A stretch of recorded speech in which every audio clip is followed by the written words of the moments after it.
out this afternoon doing a little bit of jigging for halibut, and we're in about 260 feet of water. We're using jig heads with a little piece of king salmon on the end of the hook for a little bit of scent. And the most important thing when you're fishing for halibut is making sure you're keeping in contact with the bottom. And it's not that you want to stay on the bottom, but when you're jigging especially, you want to be bouncing that jig up and down off the bottom. And so it's important to keep contact with that bottom if you need to put out more line, because we're not anchored, we're actually drifting along a ridge. And so even though the motors are on to try to keep us from moving too quickly with the tide, with the current, it's very important to keep in contact with that bottom. If you get up off the bottom too far, it's not going to do you any good.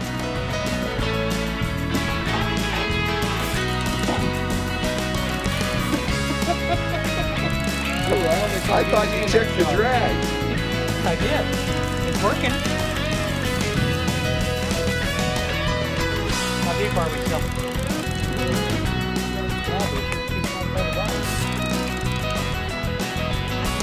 There's the killer.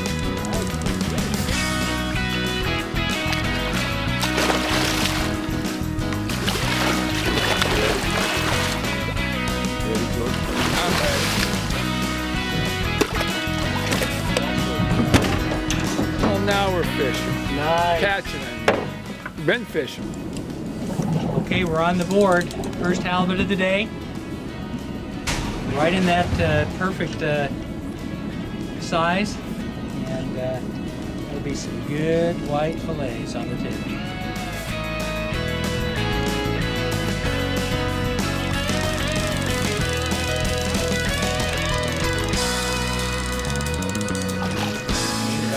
Tail is, wow. Now that is talent.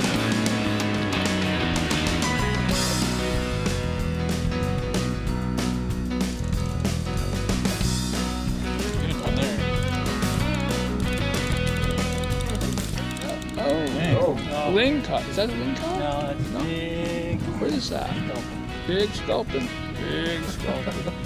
Well, at least they got bigger. John, that confirms that you are the sculpin king.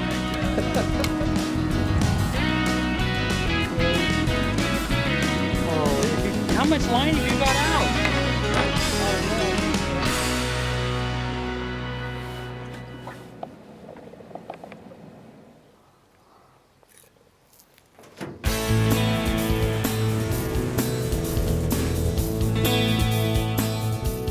Scott, every lodge owner has a little bit of a different story of why they got into the business and what is close to their heart. Tell us a little bit about what that feeling is to you. You know, Kent, I had never been to Alaska other than one other occasion before coming out to the lodge here at Pybus Point. And that initial experience is really what has set the tone for me in terms of wanting to be in this business and wanting to be in this area, in this wilderness experience, so to speak. How that came about was after seeing the lodge for the first time and realizing how unique it was to have this very isolated and unique setting in a world where very few things like this still exist, where you can literally be within reach of all the modern conveniences of life and yet separated far enough that there's no evidence of it when you're out here on the property. What that gives to an individual, and it's hard to describe, and I always tell people this, until you're standing on the porch of the lodge, you're not going to understand what I mean. Right. But it's that feeling that sold me on coming out here and wanting to be involved in this business as an owner. My wife summed it up best when we got ready to leave after our first visit here, and she felt like, she turned to me and said that she felt like she was leaving home. And that's what we try to provide for our guests, and that's what I think most people go away with after a visit to Pybus Point Lodge.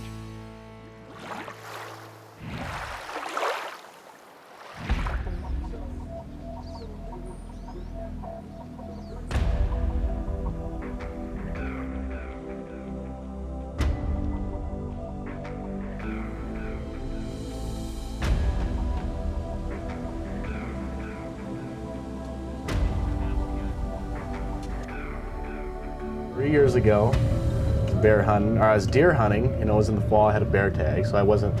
It was almost the 1st of November, so I wasn't really expecting any brown bear to be up, and I just stopped in some kind of big timber, you know, like it is up in there, and I was blowing the deer call, and I heard some twigs breaking. You know, it wasn't real loud. I didn't think much of it. I just figured it was probably a deer coming in.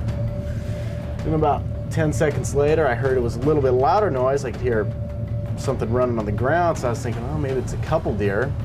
And then about 30 feet away around this tree comes a brown bear running right at me, you know, snarling, frothing at the mouth, and shot it one time, and it went down, rolled over, started to get back up. My older brother shot it, it went down, kind of started coming towards us again. You know, we hadn't killed it, so we ended up shooting it 7 times, and the last bullet shot it right between the eyes. Finally killed it.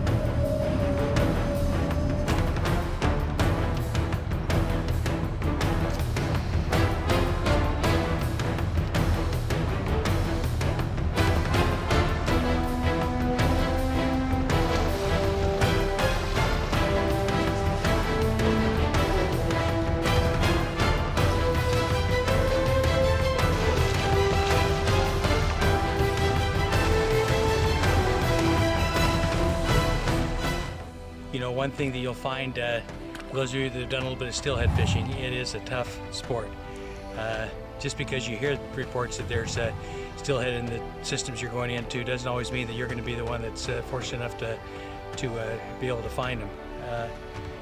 We don't feel that the flows in this stream are quite high enough to get a good flow of fish up this river. We walked in about, a quarter mile, maybe almost a half mile, and found some good holding areas, but just not enough flows to probably support the fish that we want to see. So we're gonna get back in the boat and do a little bit more exploration, probably try a little bit of salmon and halibut, and maybe even some rock fishing this afternoon. So stay tuned, we're gonna still have some great action.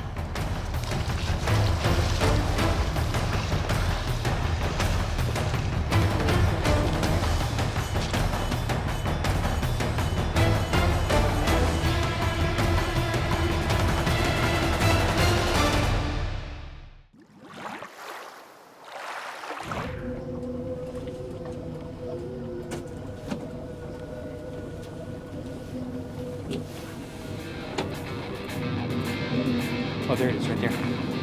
See it? See that one back in there, by the trees?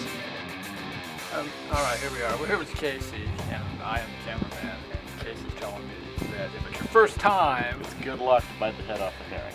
ocean fishing, that you're supposed to bite this ocker, because if we don't bite this ocker, we're not going to catch any fish. And we've been out trolling for days. I'm starting to wonder, are there any fish in the ocean?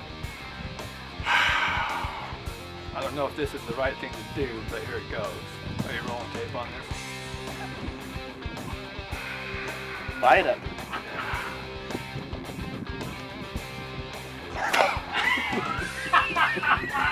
All right, Dave, I didn't think there was any chance of us getting that done. Let's hope we catch some fish now. You got that?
Baby.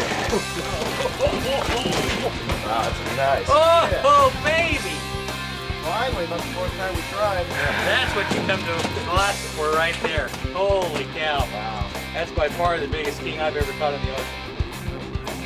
That's a big fish. And guess what else? Off in the net. Off in the net.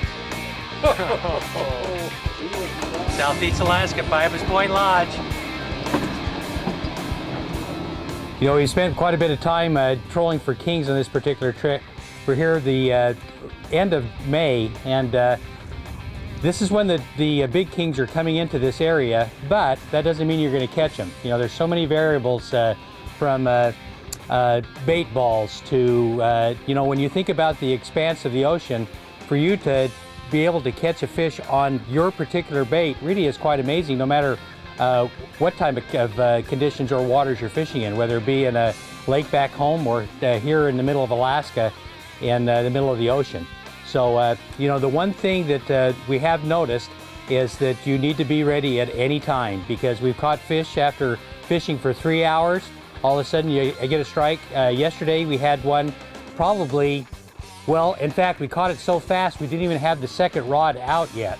That's how quick it can happen. Then today we've been fishing here now for about, probably 45 minutes, really on our first run through this same area that we've been fishing quite a bit this week, and had a big king take it down, and what a fight. That was probably a 30-minute fight on this king, probably approaching the 40-pound mark, I'd imagine.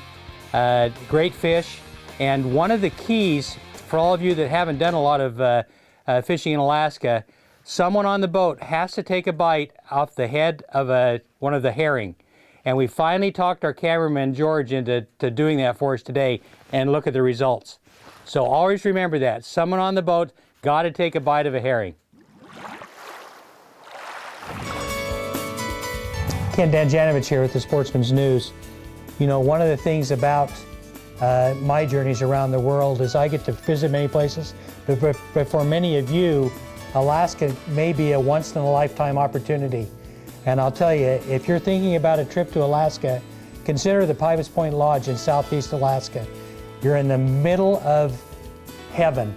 Everything you could possibly want in a vacation or an outdoor adventure for yourself or for your family, you'll find here at Pybus Point.